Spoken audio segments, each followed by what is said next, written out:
Guys ఈ రోజు chicken gravy curry నా స్టైల్లో ఎలా ప్రిపేర్ చేస్తానో చూపిస్తాను. దీని ముందుగా హాఫ్ కేజీ చికెన్ తీసుకొని శుభ్రంగా కడుక్కొని అలా 2 టీ స్పూన్ల కారం, 1 teaspoon salt, half teaspoon పసుపు, 1 టీ స్పూన్ అల్లం వెల్లుల్లి పేస్ట్, కొంచెం ఆయిల్ వేసి బాగా కలిపి ఇలా పక్కన పెట్టుకోవాలి.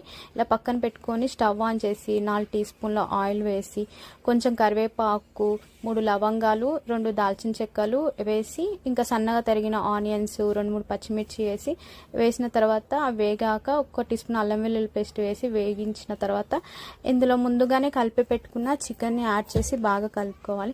ఇలా కలిపి 2 చిన్న సైజు ఉన్న టమాటా ముక్కల్ని కట్ చేసుకొని ఇందులో వేసేసుకొని ఇవి మగ్గేంత వరకు 5 నిమిషాల పాటు డక్కన్ పెట్టేసాలి. ఇలా పెట్టి తెరిచి చూసేసరికి నాకు ఇలా దగ్గరికి అయితే వచ్చేసింది. ఇప్పుడు వాటర్ పోసేసి ఇంక ఇలా వాటర్ పోసి మూత పెట్టి ఆ దగ్గరికి అయ్యేంత వరకు ఉడకపెట్టాలి. ఇలా దగ్గరికి అయ్యాక కొంచెం ధనియాల పొడి, కొత్తిమీర, పుదీనా, కొంచెం గరం మసాలా వేసి కలిపి 1 నిమిషం మూత పెట్టి తీసి చూసేసరికి